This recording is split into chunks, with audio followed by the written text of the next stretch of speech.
창세기 6장에 보면 하나님께서 사람의 죄악이 세상에 너무 관영한 것을 보시고 물러서 모든 생물들 다 멸하시기로 마음으로 작정하셨습니다. 하지만 성경에 보니까 노아는 여호와께 은혜를 입었더라 이렇게 말씀하고 있습니다. 창세기 32장의 야곱에 대한 말씀 속에서도 하나님께서 야곱에게 은혜를 베풀어 주시겠다고 약속하신 내용이 10절에 기록이 되어져 있습니다. 이렇게 본다면 우리 믿음으로 살아가는 성도들은 하나님의 은혜 없이는 하루라도 살 수 없는 그런 존재라는 것을 알게 됩니다. 사도 바울도 오늘 본문을 통해서 너희가 법 아래 있지 아니하고 은혜 아래 있음이라. 그렇습니다. 하나님의 은혜가 아니면 어느 누구도 하나님을 아버지라고 부를 수 없고, 하나님의 은혜가 아니면 예수님을 나의 구주라고 고백할 수도 없습니다. 하나님의 은혜가 아니면 삼일체 되신 성령 하나님을 믿음으로 받아들일 수가 없다는 것입니다.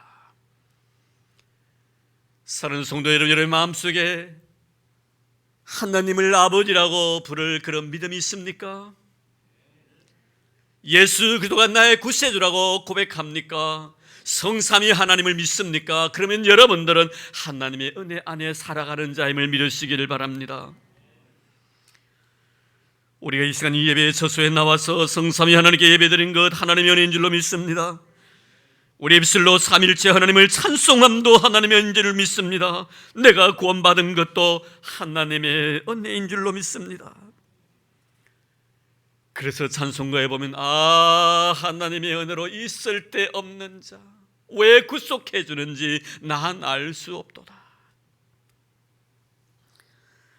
그러므로 내가 은혜로 살아간다는 사실, 이 귀한 사실을 내가 의심 없이 받아들일 때 우리는 그런 자를 믿음으로 사는 자라고 말합니다.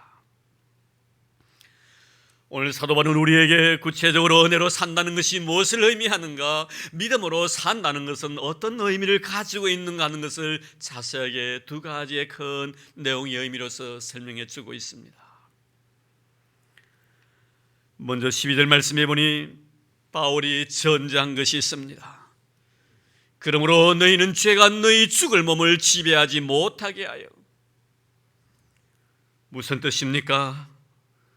무엇인가 내 몸을 지배하고 있다는 것입니다. 그러니까 나는 그 무엇에 의해서 항상 지배를 당하고 이끌림 받고 살아가고 있는 존재라는 것입니다.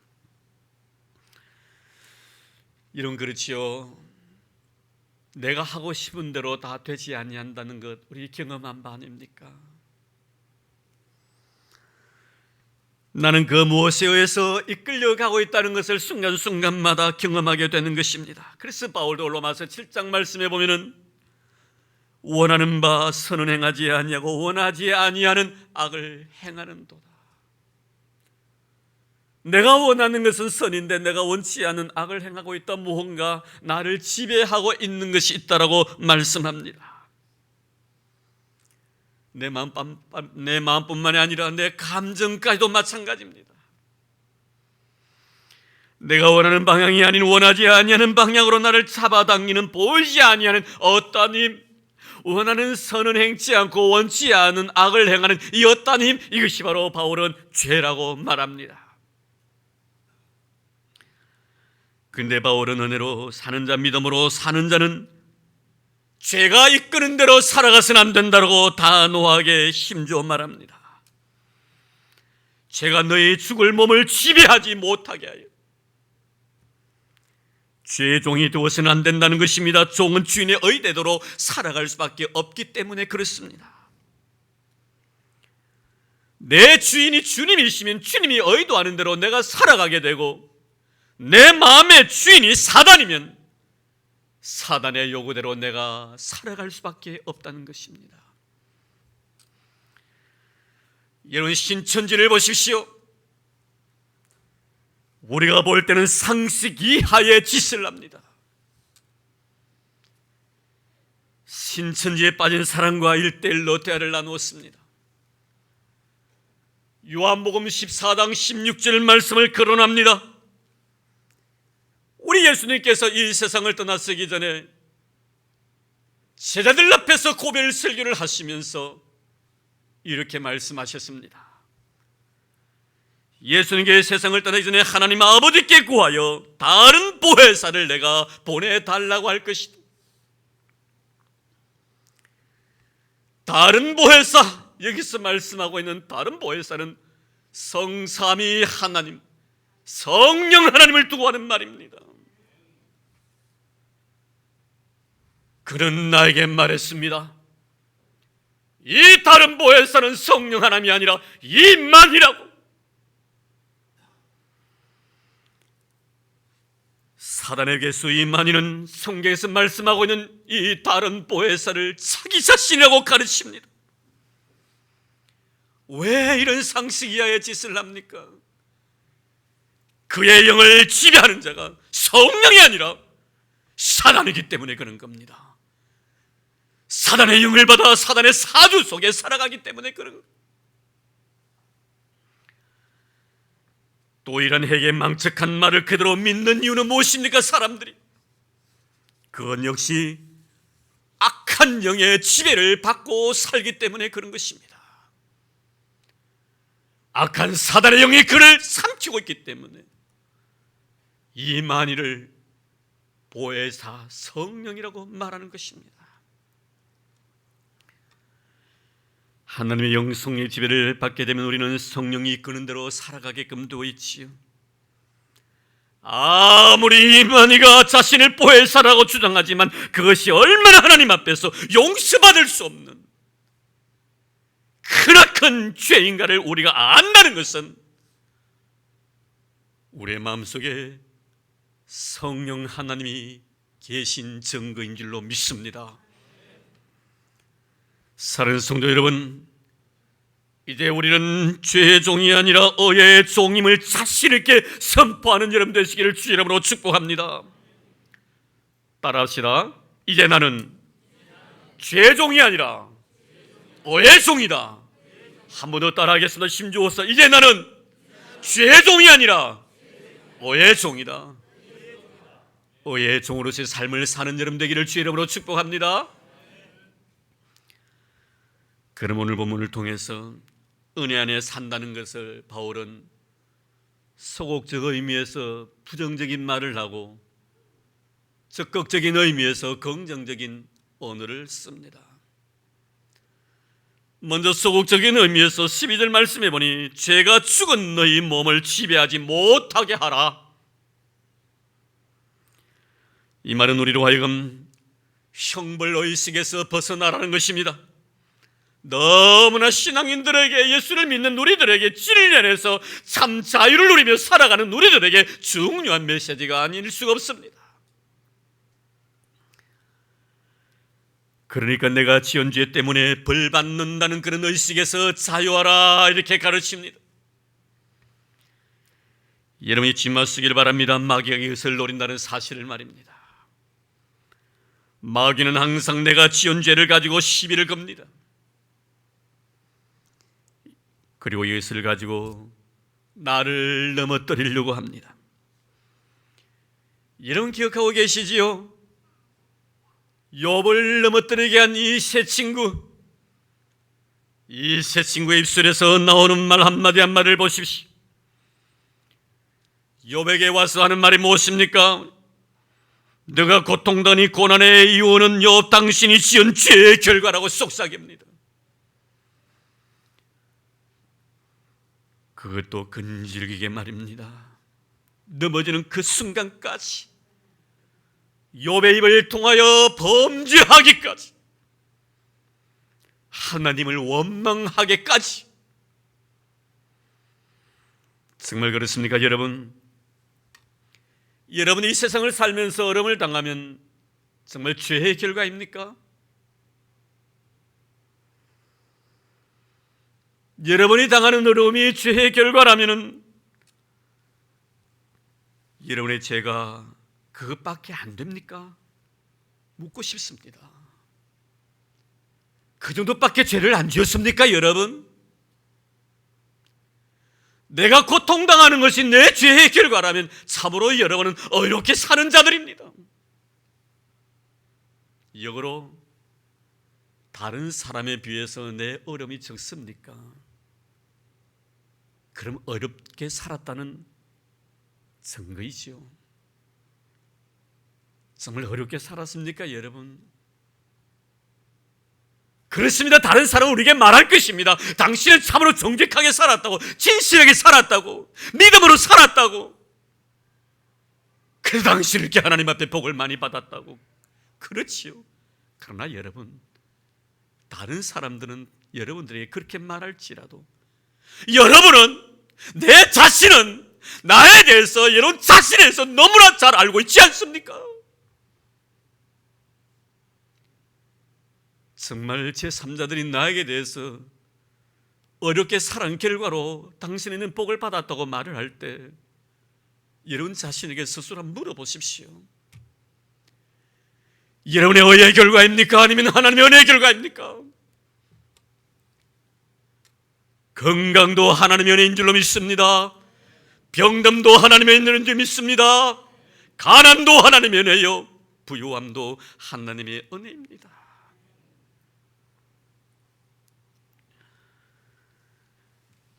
그러면 우리는 담대히 외쳐야 합니다. 예수 그리스도의 은혜로 말미암아 죄 용서를 받아 이제는 죄의 종이 아니라 의의 종이 되었노라. 사단이 와서 여러분들에게 이렇게 속삭일 것입니다. 내가 어려움을 당하는 것은 내가 모년 모월 모시에 모 장소에서 지은 죄 때문이다. 그때 우리는 사단 앞에서 자신 있게 선언하십시오. 내가 모년 모월 모시 모 장소에서 지은 모든 죄에 대해서 예수 그리스도께서 십자가 위에서 흘러내리신 보혈의 피로 말미암아 다 도말시켜 주셨노라고. 이미 지나간 과거의 모든 사건이었노라고 여러분 자신 있게 선포하는 은혜 안에 살아가는 여러분 되기를 주의 이름으로 축복합니다. 그리고 그 다음 은혜 안에 살기 위해서 오늘 본문에 보니 죄에게 기회를 주지 말라고 말씀합니다. 13절, 또한 너희 지체를 뿌리의 무기로 죄에게 내주지 말고. 바울은 에베소서 4장 26절 말씀에 분을 내어도 죄를 짓지 말며 해가 지도록 분을 품지 말라고 말씀합니다. 내 마음에 계속해서 분을 품고 있으면 죄가 나를 비집고 들어옵니다. 그럼 나를 불의의 무기로, 그 죄는 나를 사용할 것입니다. 창세기 4장에 보면 가인과 아벨에 대한 말씀이 있습니다. 형인 가인이 동생 아벨을 죽이는 과정을 보십시오.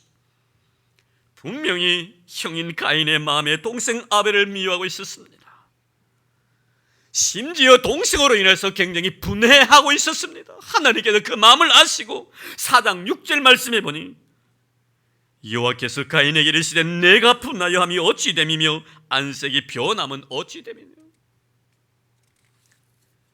결국 가인은 아벨을 돌로 쳐 죽입니다. 자신의 지체를 불의의 무기로 사용하도록 내버려 둔 것입니다.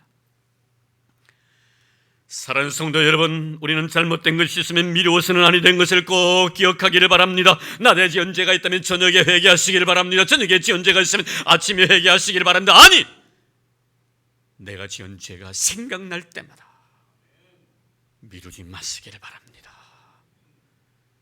그러지 않으면 죄는 내 마음을 비집고 들어와서 나를 불의의 병기로 쓸 것입니다. 내가 회개하지 아니하는 그 순간까지 죄는 나를 지배합니다.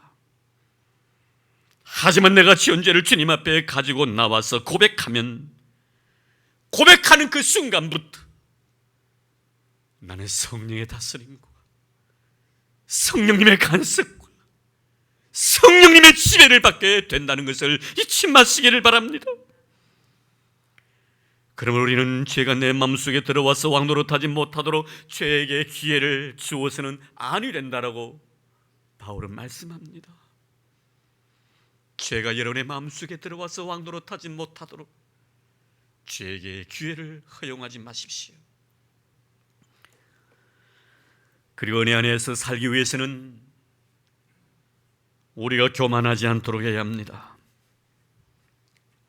죄는 크든 작든 간에 교만에서 시작된다는 것이 성령의 가르침이십니다. 이런 이만희가 왜 저따위 짓을 합니까? 왜 이만희가 저렇게 되었습니까? 교만 때문입니다. 요한계시록을 지 혼자만 해석할 수 있는 유일한 사람이라고 가르칩니다. 자기 집단 신천지에 돌아온 14만 4천 명만 구원받는다고 교만을 떨고 있습니다. 얼마만큼 받아야 정신을 차릴는지. 저는 저 교만한 이만희는 영원히 구제받을 수 없는 버림받은 존재임을 저는 믿고 있습니다. 왜 그렇습니까, 여러분? 교만을 떨고 예수님의 십자가의 죽으심으로 구원 사건은 실패였다라고 말합니다. 자기만이 구원을 완성시키기를 잘하고 거짓 교리를 가르칩니다. 예수님이 계시할 자리에 자기가 앉아서 구원자처럼 행시합니다. 누가 그를 저주받지 않는 자라고 말할 자가 있습니까? 가룟 유다도 이렇게는 하지 않았습니다. 믿음의 사람들의 고백을 들어볼까요? 구석구석마다 겸손의 흔적들이 남아 있습니다. 사도 바울 보십시오. 자기가 받은 아름 은사와 자기가 경험했던 놀란 능력과 말씀의 은사와 신유의 은사들, 자기의 모든 사역들, 이런 것들이 예수 그리스도의 십자가를 가릴까 싶었어. 날마다 나는 내 자신을 십자가에 쳐 복종시킨다고 말했습니다.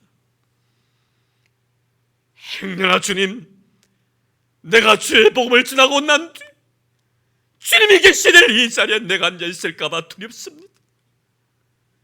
모든 사람에게 내가 복음을 증거하고 하나님 앞에 섰을 때 내가 버림당할까 봐 나를 십자가에 쳐 복종시킵니다.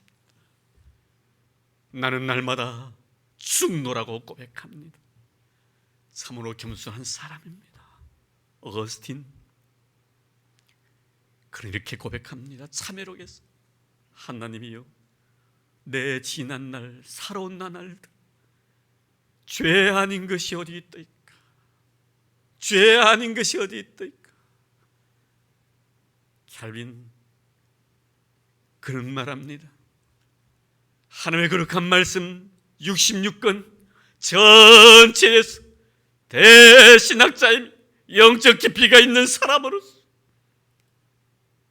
바울과 예수, 바울, 어거스틴 그리고 켈빈 이 정통교리를 이어오면서 요한계시록을 주의하지 아니하면서 그 계시록 자체를 하나님의 신비에 남겨두고 있습니다.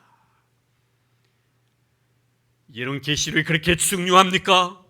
예수 믿는 것이 중요함을 아시기를 바랍니다. 예수 잘 믿으면 계시록의 모든 신비는 천국 가면 다 밝혀집니다. 사사로운 감정으로 풀려고 하지 마시기를 바랍니다. 제일 주의해야 될 사람들은 내가 뭐 어떤 환상을 봤니? 어떤 음성을 들었니? 여러분, 이런 말 하는 사람, 자기 자신을 자랑하는 사람, 자기를 내세우는 사람 주의하시기를 바랍니다. 10중 8구 사단에게 걸려 넘어갑니다. 우리 안경림 목사님 템플턴 상탈대로 그렇게 고백합니다. 그럴듯한 사람이 되기를 원했지만 여전히 모자람이 많은 사람입니다. 여러분, 신앙인이 무엇입니까? 하나님을 믿는 사람이 어떤 모습으로 살아가야 합니까? 이만희 지가 하나님입니까? 지가 보혜사 성령입니까? 올림 유임을 보셨지요? 어디에 태어났으며 어디서 침례를 받았고, 누구의 교리를 물려받았는 박태순이 집단에서 훈련을 받은 사람입니다. 신천지 홈페이지를 보십시오. 분명히 적혀 있습니다. 여러분, 하나님은 떵떵거리며 자기 자신만 요한계시록을 해석할 수 있는 유일한 사람이라고 자랑하고, 별이 3일 동안 뒷머리에 있었다고, 건장한 젊은 청인 나를 따라오라고 했다고, 엉뚱한 소리 찌끄리대는 사람들, 삼가 조심하기를 바랍니다. 나는 우리 교회에 그런 사람이 없기를 바랍니다. 만약에 그런 사람이 있으면 나는 그런 신학을 의심할 것입니다. 분명히 말씀합니다. 하나님은 겸손한 자에게 은혜를 주시지만 교만한 자를 물리치신다. 자기 체험을 자랑하려면 우리 교회를 떠나십시오. 자기 보는 환상을 함부로 이야기하면 우리 교회를 떠나십시오. 나는 자신 있게 선포합니다. 하나님의 사람들은 예수 그리스도의 십자가 외에는 자랑치 않습니다. 꼭 자랑할 것이 있다면 사도 바울과 같은 사람도 내 자신의 부족함만을 자랑하겠노라. 뭐 그렇게 대단한 존재입니까, 여러분? 잊지 마시기를 바랍니다. 그리고 내 안에 우리가 살기 위해서는 하나님의 사랑으로 여러분의 마음을 채워야 합니다. 마음이 허해지면 사단이 그 마음을 지배하게 되어 있습니다. 이상한 것에 관심을 가지게 됩니다. 하나님의 사랑으로 채우든지 하나님의 세상적인 것으로 채우든지 우리의 마음은 이 두 가지 중에 하나로 채움받게 되어 있습니다. 주의 영으로 채우든지 사단의 영으로 채우든지 둘 중에 하나로 그 마음을 채우게 되어 있습니다. 사도 바울은 고린도서 6장 19절 말씀에 우리 몸은 하나님이 거하시는 성령의 천이라고 말씀합니다. 우리 예수님의 비유 가운데 이런 이야기가 있습니다. 어느 곳에 귀신이 살고 있었지요. 그 귀신은 오늘 그곳이 너무 오래 살아서 지겨웠던지 다른 곳에 살고 싶어서 그 집에서 나와서 이리저리 다니게 되었습니다. 근데 아무리 다녀도 쉴만한 곳을 찾지 못했습니다. 이 귀신이 옛날에 살던 곳이 생각이 나서 다시 그 집으로 돌아오니 집이 얼마나 깨끗하게 정리가 되어 있었던지, 혼자 살기에 너무 아까워서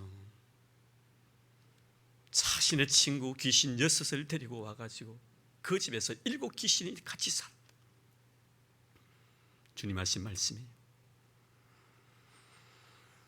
나중 형편이 전보다 더 심하게 되었다. 내 공허함에 사단으로 채우면요, 과거의 마음보다 더 심하게 된다는 것을 알아야 합니다. 여러분, 우리의 텅 빈 마음에 하나님의 사랑으로 채워지지 않으면 결국 사단이 내 마음을 채우게 된다는 것을 잊지 마시길 바랍니다. 이 사단이 내 마음을 채우면 내 마음이 한없이 악해집니다. 얼마나 사악해진 줄 아십니까? 끝까지 위장합니다. 끝까지 거짓말시킵니다. 물증이 나올 때까지 신천지 아니라고 잡아댑니다. 거짓말을 물 마시듯이 합니다. 지옥에 들어갈 줄 알면서 말입니다. 교회 안에 하나님 사랑이 있습니다. 할렐루야. 이 안에 하나님 사랑이 있음을 믿습니다. 교회 밖에 맴돌지 마시기를 바랍니다. 교회 밖에서 서성대다가 사단에게 낚이게 된다는 것을 잊지 마시기를 바랍니다. 기도하실렵니까 여러분? 교회 안에서 기도하십시오. 끼리끼리 모여서 기도하지 마시기 바랍니다. 사단에게 낚아채입니다. 능력받은 사람이 있는데 한번 기도해 볼래? 사단입니다. 외국에서 신학 공부를 하는 훌륭한 목사님이 계신데 그분에게서 한번 성경 공부 한번 해볼래? 사단에게 낚아채입니다. 혹시 여러분에게 누가 와가지고 성경 공부를 하자고 요청한 사람이 있습니까? 신천지입니다. 기억하시기 바랍니다. 여러분, 신천지입니다. 누가 여러분에 와서 굉장히 신령한 사람이에요, 기도 많이 한 사람인데 능력 많이 받은 사람이 그 사람에게 가서 기도 한번 받아볼래? 신천지입니다.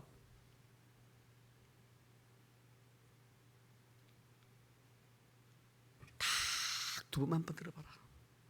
아니, 한 번만 들어봐라. 유혹합니까? 신천지입니다. 사랑하는 성도 여러분, 교회 안에 하나님의 사랑이 있음을 잊지 마시길 바랍니다. 우리의 여러분의 가정 안에 하나님의 사랑이 있습니다. 가정 밖에 거닐다가 낚아채입니다. 신천지 집단 보십시오. 누구를 노립니까 여러분? 몸은 교회에서도 마음은 밖에 있는 사람이에요. 몸은 가정에서도 마음은 밖에 있는 사람들이에요. 신천지 집단들 가정 소중히 여기지 않습니다. 잊지 마시기 바랍니다. 가끔 내가 불식간에 여러분의 가정 한 번씩 신방할 거예요. 가정 엉망진창해 놔서 내가 당연히 신천지에 물을 거예요. 내가 깨끗하게 하시기 바랍니다. 아내의 자리를 지키십시오. 남편의 자리를 지키십시오. 자녀의 자리를 지키시고 부모의 자리를 지키십시오. 우리 기독교는 가정을 중요시합니다. 하나님이 교회를 만드시기 이전에 가정부터 먼저 만드셨다는 걸 잊지 마시기를 바랍니다. 남편에게 순종하십시오. 함부로 남편에게 말하지 마십시오. 남편에게 말하게 함부로 말한다면 나는 당신 신천지이라고 말할 겁니다. 아내 사랑하십시오. 종수는 부리지 마십시오. 성경 그렇게 가르치지 않습니다. 아내들이요 남편에게 순종하고 그리스도께서 교회가 그리스도께 순종하듯이 순종. 남편들이요 아내를 사랑하라고 그리스도께서 교회를 위해서 십자가에서 피를 흘리며 죽으신 것처럼 사랑하라고.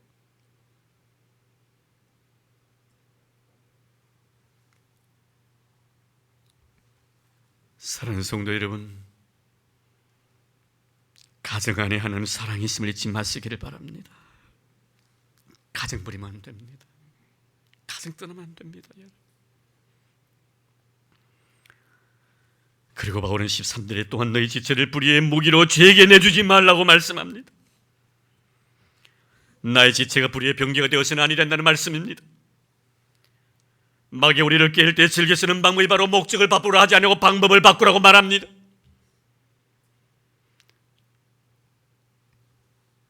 우선순위를 하나님께 두십시오. 우선순위를 예배에 두십시오. 예배는 주일만 되면 다 드리는데 오늘 예배 드리지 않고 하루 정도 쉬면 되지 않겠냐고. 그리고 다음 주를 드리면 되지. 말하지 마십시오. 아니 된다고 단호하게 잘라버리시기를 바랍니다. 헌금도 감사헌금이나 실조생활도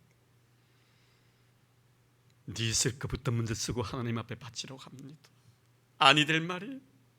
하나님 그거 가져오지 말라고 하십니다. 가져오지 말라고 하십니다.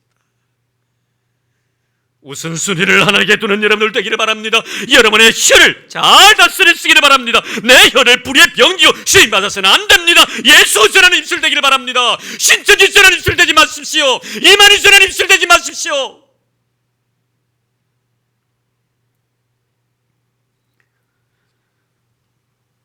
나의 손도 주님을 위해 섬기는 봉사의 손이 되어야지 사단을 섬기는 손이 되어서는 아니 되는 것입니다. 내게 주신 건강도 나에게 주신 물질도 주님의 영광을 위해 쓰임을 받아야지 사단을 찬양하는 헛된 일에 쓰임받는 자가 되어서는 아니 될 줄로 믿습니다. 이제 바울은 지금까지 소극적인 의미에서 하지 말라고 말씀하셨는데 이제 적극적인 의미에서 은혜 안에 살아가는 자들에게 13절 말씀을 이렇게 말씀합니다. 오직 너희 자신을 죽은 자 가운데서 다시 살아난 자같이 하나님께 드리며 너희 지체를 어의 무기로 하나님께 드려라. 지금까지 하지 말라 이렇게 하지 말라 이제는 하라라고 말씀합니다. 여기서 드린다는 헌신을 의미하는 것입니다. 죽은 자 가운데서 다시 산 자가 누굽니까? 바로 우리 주 예수 그리스도인 것입니다. 주님이 하나님의 영광을 위해서 우리 인류를 위해 자신의 몸을 십자가에 헌신한 것 같이 우리도 그렇게 살아가라고 말씀합니다. 사랑하는 성도 여러분, 우리 주님의 십자가의 죽으심은 우리를 사랑하신 하나님이 우리에 대한 사랑의 확증이라는 것을 여러분 기억하시기를 바랍니다. 사랑하는 마음으로 자신을 드린 헌신이었습니다. 바울은 말합니다. 이처럼 우리를 사랑해서 주님이 드린 헌신처럼 우리 역시 주님을 사랑하는 마음으로 내 자신을 드리면서 살아가는 것, 이것이 바로 은혜 안에 사는 자의 모습이다. 여러분, 왜 주님은 그토록 과부의 두렵도를 소중히 여기셨습니까? 왜 주님은 그토록 마리아의 꽃과 향유를 기쁘게 받아들였습니까? 그것은 바로 주님을 사랑하는 마음에서 나왔기 때문입니다. 그러므로 우리는 사랑했기 때문에 그 고백 외에는 다른 고백하지 마시기를 바랍니다. 주님을 사랑했기 때문에 나의 땀도 흘렸고, 주님을 사랑했기 때문에 내 눈물도 흘렸고, 주님을 사랑했기 때문에 나의 물질도, 나의 시간도, 나의 셀몸도 주를 위해서 바쳤습니다. 다른 것 말하지 마시길 바랍니다. 여러분, 주를 사랑했기 때문입니다. 이만희 사랑했기 때문이 아닙니다. 여러분, 주님 사랑했기 때문입니다. 오 총회장님 이만희, 여러분 현혹되지 마시기를 바랍니다. 현혹되지 마시기를 바랍니다. 얼마나 여러분 사악한 악한 영 속에 살아가는 자라는 것을 여러분 잊지 마시기를 바랍니다. 우리는 주님 때문입니다. 주님 너무 사랑했어. 나의 땀도 아낌없이 쏟아붓고, 내 눈물도, 내 물질도, 내 시간도, 나의 삶도, 아니 내 생명까지도 주를 사랑하기 때문에 내가 바치겠노라는 뜻입니다.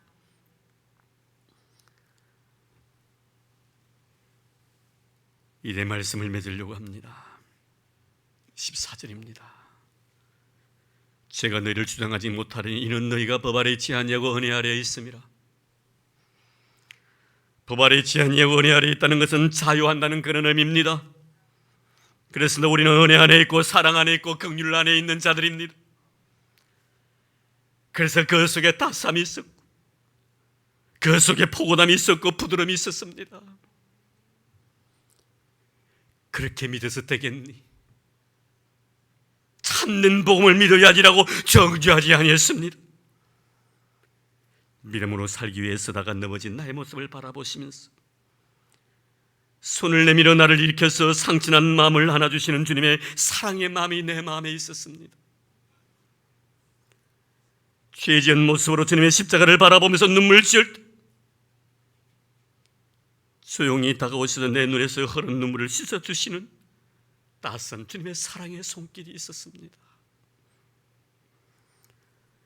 주와 교회를 위해 땀 흘리며 수고할 때 나의 모습 바라보시고 빙그레 웃으시면서 내 머리를 쓰다듬어 주셨던 주님의 아름다운 미소, 그 미소 속에 주의 사랑의 눈길이 있었습니다. 그래서 우리는 좋은 것입니다. 그 안에서 행복을 누리면서 마음껏 자유하기 때문입니다. 그리고 우리는 외치지요. 여호와는 나의 목자시니 내게 부족함이 없었다라고, 내 생의 잔이 넘쳤다라고. 왜 그렇습니까? 우리가 은혜 안에 살기 때문입니다. 그분의 사랑 속에 있기 때문입니다. 이단자들에 의해서 상처받으신 우리 주님, 아니 나의 죄와 허물로 인해서 상처받으신 우리 주님의 그 상처를 우리는 살며시 보듬어 봅시다. 그리고 우리 고백하십시다. 우리로 하여금 은혜 안에 살게 해주신 우리 주님을 사랑한다라. 우리 다 같이 찬송가 618장을 마지막 부르겠습니다. 반주해 주시기 바랍니다.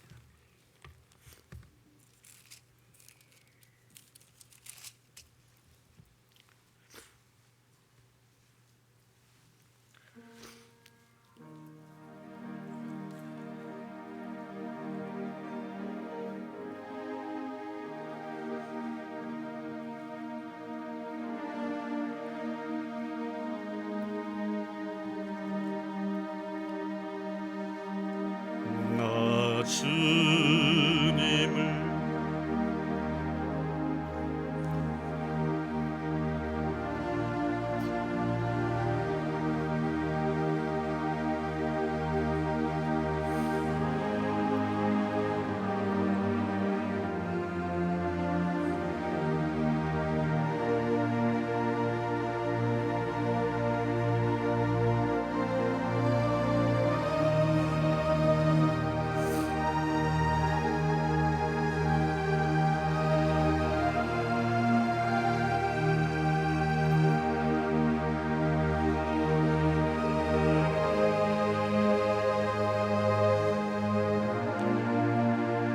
한 번 더 합니다. 깊이 마음에 주님을 사랑하는 마음으로 고백하기를 바랍니다.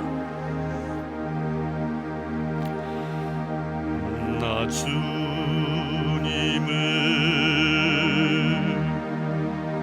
사랑합니다.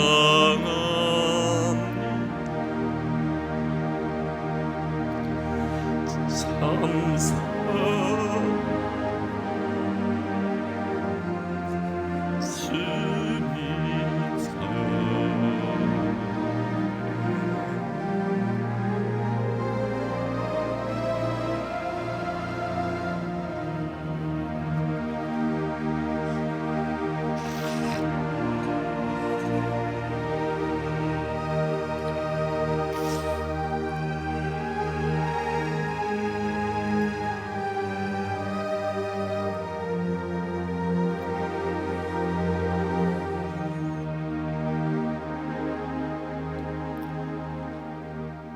감사합니다. 주님 사랑해 주셔서, 그리고 우리 주님을 사랑한다라고 고백하게 해주신 것 고맙습니다.